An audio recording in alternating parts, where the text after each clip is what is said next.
Ang Ginoo manaa kaninyo. Manaausab kanin. Pagbasa gikan sa Santos nga Ebanghelyo sumala ni Mateo. Himayaon ikaw, O Ginoo.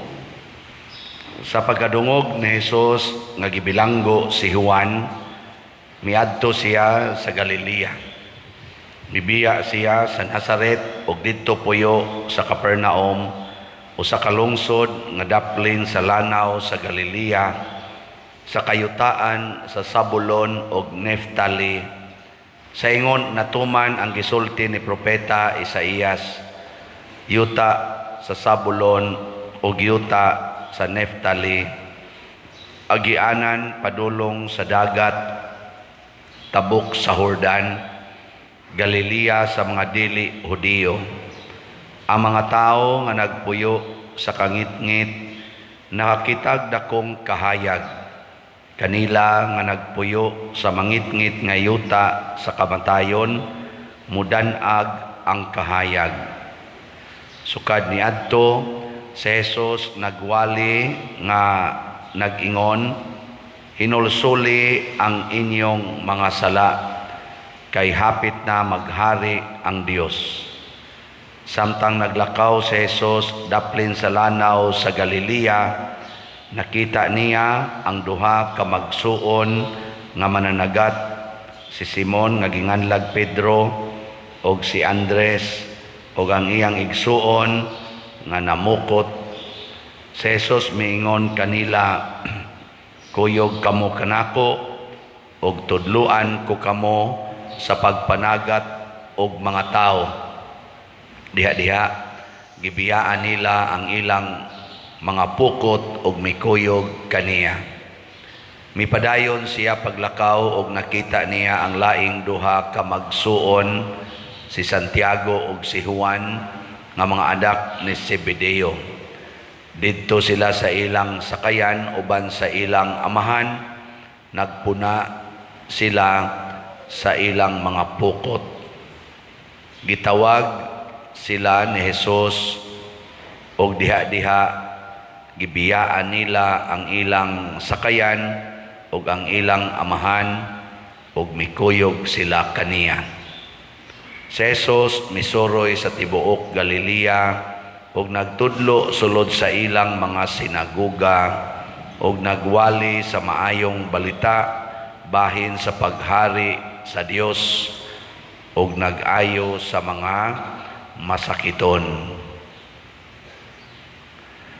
Ang Ebanghelyo sa Ginoo. Daygon ikaw, O Kristo.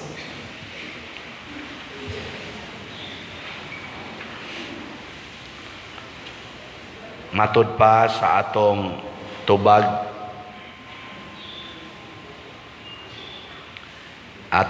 sa Salmo, responsoryo, sa gaito, ang Ginoo mao ang akong kahayag ug akong kaluwasan.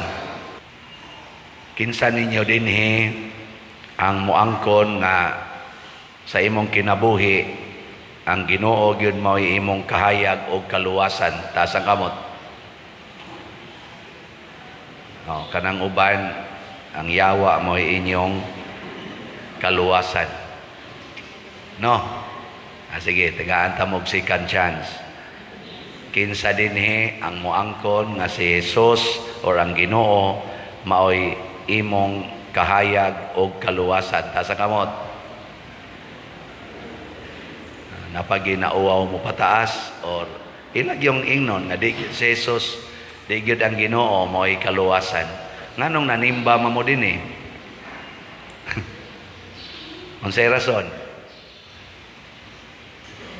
Di man de si Jesus ang imong kahayag o ang imong kaluwasan, nganong nisimba man, na gipugos ko sa akong ginikanan pa dire, gipugos ko sa akong asawa, gipugos ko sa akong bana, o maingon nila. No? Sunod-sunod lang ba? Tinuod ba nga si Jesus o ang Ginoo mo'y tinuod nga kahayag o kaluwasan? Tinuod ba na o dili? Very good. Si Santo Niño mao ang sinugdanan sa maong kahayag ug maong kaluwasan si Santo Niño, ang bata. So kanang bata maunay sinugdanan sa kahayag ug kaluwasan. Kanang tiguang maunay sinugdanan sa kangit-ngit. Kay hastang pananaw na ngit-ngit naman. Hay may mas pinangga ninyo, ang bata o ang tiguang? Tinood? Hay may dali ninyong kusion, ang bata o ang tiguang? Ingon mo, mas pinangga ninyo ang hay may dali ninyong balikason o kasabaan, ang bata o ang tiguang? Hay may dali ninyong latuson, ang bata o ang tiguang? Maunay mga buhat nga nakapahatag natog kangit-ngit, kay ang kahayag ato mang latuson, ato mang kusion, ato pag yung kasaban, sige hagbadlong, imbis unta to dawaton. Hay may inyong kahadlukan karon, ang tiguang nga mamatay o ang bata nga mataw? Hay may mas hadlok ninyo ba? Kanang tiguang nga mamatay o kanang bata nga mataw? Kinsa dinhi ang mahadlok sa bata nga mataw? Ta sa kamot. Naitulo ka buok. Kinsa dinhi ang di mahadlok nga ang bata mataw? Ta sa kamot. Kinsa dinhi ang muoyon nga makaanak og 15 ka buok? Ta sa kamot. Nanay ni anak niya, anak dayon. Mauna, di ta mo welcome sa bata nga mataw, labi na gyud og daghana. Kay nagtuo magud ta nga ang bata problema, nga ang bata kadautan, sana kanang kahasol o mahimong expenses, dili kahayag o kaluwasan. Kay kung ang bata problema pa, expenses pa, makadaot pa, dili na agian ni Kristo. Isip manluluwas ang tanan nga giagian ni Kristo paagi sa kaluwasan. Kanus agasugod ang kaluwasan ni Kristo nga gihatag nato diha sa pagpanamkon ni Maria sa iyang sabakan, maubitan ng naatay kana ganing ansana ato ng pistahan ang ansaman Annunciation, the Annunciation, dako sana nga pista nato, di ba? Kay mao man na ang pagpanamko ni Maria sa bata, nagsugod na ang kaluwasan. Muna kamong mga babae, manamko na gani mo kana kaluwasan na. Magsuka-suka na gani mo, kaluwasan na. So kung ang imong anak 13 anyos, gasuka-suka na, ina, kaluwasan na ni. No? Bitaw. Pero, posible nga kanang gasuka-suka, dili na maluwas kay nag-premarital sex man na. Pero ang bata nga iyang isabak, tungod kay giuyunan sa Ginoo nga maumol sa tiyan sa inahan, simbolo ginas kaluwasan. Pero kanang gasuka-suka, nag-premarital sex, nagsuka-suka kay nangabit, nagsuka-suka kay siging kuyog pare, kana, posible nga maimpirno. Pero ang bata nga naastiyan, simbolo na na sa kaluwasan o kahayag. Kuha ninyo? Sige, lingay mong tupad. Ing na sugod karon, mga anak na kita. Sige na. Sige na. Ang uban, wa mulingi. Na nagdumot nas bata, kusog kayrong inimnanay pills, ligation, vasectomy, ayudi, unsa pa nang uban na kondom, kusog kay karon, abortion, kusog kayo. Atong gipatay ang kahayag o kaluwasan sa kalibutan. kasagaran nato kusog kay mupatay. Karon ni dako ni si Jesus, mao na sad ni ang ato na lang i-fast forward sa atong ebanghelyo, ang pag-implementar na sad sa kahayag sa atong kinabuhi o kaluwasan, mao ang iyang pag-ingon, sunod ka nako. Sunod ka nako. Ako man ang kahayag, ako man ang kaluwasan, sunod nako. Kinsa dinhi ang mosunod gyud ni Kristo ta sa kamot. So kamong uban gasunod mo sa demonyo. Kay di ka mo sunod sa Ginoo, tuwa kas demonyo. Duha ra makabukdaan dinis kalibutan nga gisubay, the way of God and the way of Satan. Sige, tagaan na to laing chance. Kay na isay makalitan man ta. Basig naka-resolve na mo ron. Kinsa dinhi ang mosunod gyud ni Kristo ta sa kamot. Very good, no?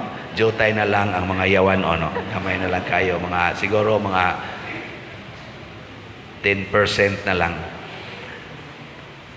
Karon, unsaon pagsunod si Kristo, ang modelo mao ang atong mga apostoles. Ang unang mga apostoles, si Pedro, si Andres, si Juan, Santiago. Unsa ilang gibuhat? Pag ingong Kristo sunod nako, gibiyaan ginila ang ilang panginabuhi ug ang ilang kauban sa kinabuhi. Imong livelihood ug ang imong family. Biyae gyud. Muna kung musunod kas Ginoo isip asawa, biyae ginang imong bana. Bitaw. Isip bana musunod kas Ginoo, biyae nang imong asawa. Isip ginikanan musunod kas Ginoo, biyae giday nang imong mga anak. Nga mga anak, musunod mo sa Ginoo, biyae din ang inyong ginikanan. Kana, kaya ang Ginoo, labaw sa bana, labaw sa asawa, labaw sa anak, labaw sa ginikanan, labaw panas balay, labaw pagay nas imong kinabuhi. Nga naman, siya go'y tag-iya aning tanan. Kinsa dinhi ang andam mubiya sa tanan para sa Ginoo, katapusang taas sa kamot. 1, 2, ako na gining ipon. 1, 2, 3, 4, 5, 6, 7, 8, 9, 10, 11, 12. 12. 12 ka apostoles. Astila no looya. Looya sa uban, di mo mubiya para sa Ginoo. Nya ningon ang Ginoo, kinsa tong maniguro siyang kaugalingon, kawad-an ini. Ang katong mubiya siyang kaugalingon, kinabuhi, makabato ni ini. Ala, wa mo mutuo, anak. Muna diri sa atong ikaduhang pagbasa, gipahinomduman ta ni San Pablo. Si Kristo gyud ang rason. Dili ang atong rason, mao'y atong himuong rason. Kung dili si Kristo, kay kung ang atong rason, magkabahin-bahin rata. Magkaaway-away rata. Musunod ko ni Pablo, musunod ko ni Pedro, musunod ko ni Apollo, musunod ko ni Kristo. Pareha sa kung natugod, musunod kong Siano, musunod ko ni kisa diha. No? Usa ra gyud si Kristo ra gyud rason. Pragod anang baligya tag slat dinhi, kisa may rason ana. Ha? Dili si Siano. Dili si San Vicente Ferrer. Ang rason ang Ginoo. Ako ning ihatag, palit kong slot sa dopes, aron ko mupakita gugmas Ginoo dinhi sa simbahan.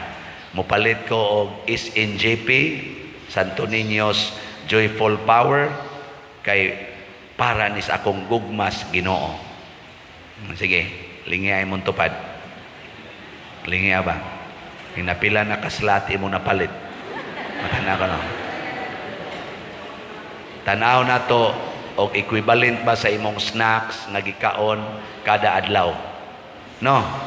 Kay kita ra ba di kita mohonong anang snacks, di gani mohonong sa sigarilyo, dili gani mohonong sa inom, di gani mohonong anang adtog yung sugalan, ma online man or ma real nga sugal. Di gyud kapugong ana. Pero may kaayong moingon, unya na lang ng slot, oy. Unya na lang ng donasyon, oy. Unya na lang ng halad simbahan, oy. No? Patay mo diya. So, salamat nga naanay na malit na tog slots. Nagpadayon sa pag-increase ang atong halin. As of yesterday, ang atong DOPS na halina na taog 17,858 ka slots. Pakpak. Salamat. Nagsugod na tag hanay sa atong tukuranan sa building. Ato ng sugdan, inig ka mag-groundbreaking ta karong 27. Inig pista nato dinhi sa Santo Niño. Niya napatay available nga slots 37,142 ka slots. Niya ang sa ato sang pista ni Santo Niño is in JP nahalina na putag 7,241 ka slots. Pakpakan gyapon nato. Niya napatay igbabaligya nga 7,759 ka slots, tag 100 ni per slot. Nya kotobra ta sa January 27 or 29, depende lag mahurot na ni. Nganong ato maning gibuhat? Tag 100 ra maning slots ani. Tungod kay inigpista nato ni Santo Niño, gusto natong mabati sa matag parokyano ang maong pista. Mo nang magmotor kita kada gabi, nagkontis-kontis ta dito sa mga kapilya para inig kada gabi natong motorkid. Mura sa silang maukay ba? Ka-feel sila nga naagyoy pista. Manghatag sa tag mga bugas nga tos pinakaubos, pinakapobre nato karon nga mga pamilya dinhi, mga 550 na kapamilya aron sa sila mobati nga bisag pinakaubos di gitingin na mulantaw og misa, pero naka-feel na-appeal di ay misa pagsaulog sa pista Senyor. Kana bang inighatag sa bugas ka unsa man ni pista man sa Senyor, gitagaan ta sa parokya, gitagaan ta sa ato mga kaigsuonan sa halano no. Anong mura mamugsubo kayo kanang nindot magunay na maka-feel sila ba? Giningwa mo palit og slot, mahingang habay. Unsa man na siya. Pamalit na mo karon. Ay mo glakaw kadi mo malit. Nga ikatulo nga gibuhat ni Kristo aron ta makakitag kahayag og kaluwasan ang pagsunod sa iyang mga pagtulunan, sa iyang balaod. Siya bag-oho na nakong balaod karon. Dili na tong balaod nga makamatay, ang balaod na nga makabuhi. O unsa man ang balaura, balaod sa gugma. Pasabot, ang tanan natong buhaton, ibasig yun sa gugma. Kinsa ninyo dinhi ang nahigugma sa simbahan, ta sa kamot. Kanang ni simba bang nahigugma simbahan, ay o daghan. Pila kabuk ninyo dinhi ang wa mo sunod sa atong asyirit asa mo palingkoron, ta sa kamot. Mga buangon mo. Kung nahigugma ka, musunod gyud ka sa imong gihigugma. So mo na dinhi sa simbahan natay mga rules, atong mga hangyo aron ta mas nindot, mas husay ang atong pagsimba kay mao man ang mahigugma, imo magin nang ipahiluna ang imong gihigugma. Mo na maingon ta ang pimag mao imo tudlo ninyo asa mo parking, unsaon pag-parking, no? Dinhisad ang asyirit unsaon paglingkod asa mo lingkod, napataga ni role dinhi na kanang mga ludhanan ayaw nag-ipusdak kay mura kag nasuko nahigugma ka do it gently kanang way tingog, no? Nya kanang bata magtingog-tingog dadades gawas na malipay ko sa mga ginikanan na inigtingog silang anak dades gawas wa man na nato gireject ato ra nang gibutang ag lugar nga adto siya maka tingog-tingog dito. Nga nasa magsigdagandagan, dako kaya tong parkingan, padagana na dito maayo, no? Maluya man na, ikaluya, matuog man na, dadaan na sagbalik diri. Huwag na misa, ato na lang dada sa inyo. Ano ba? Roll man na siya. Good. Aron ta magkahiusa. Yeah. Sa taigamayng liturgical role kanang inig amahanamo ayaw mo dupa-dupa ang pari ray mo dupa nga naman aron sad maka-feel ta nga ang pari ra gyud mo angay ilansang sa cross kay si Kristo ra man sa ilansang sa cross, di ba? Ma-feel na to ba kanang inyong mga anak inig-ingon ihata ipakita pa naginigsunay mga pag-umangkon ayan na padagandagana aron mangamin di na mo isaktong liturgical action yango lang usas ulo inig humas misa paamina na silang tanan kanang ingon ana no nya nagiuban ato o magkana father ato guning naandan paamina na siging dinaganay ang mga bata gaduha dito sa gawas gadagandagan inigingon pakita pa nagsunay maglumbaw dagan rin pangita silang mga kuan apuhan tang gubuta murag yung mga iro ba nga nangita o kanunod ayaw ana husay ba ako lang ning gisgutan kay kining balaod sa Ginoo nga pinasubay sa gugma mao ni ang number 1 nga gamito nato sa pagtuman sa tanan nato mga buluhaton sa kinabuhi ug kun ato ning tumanon naagid nato ang kahayag ug ang kaning kaluwasan. Manindog na ta mga luwasonon.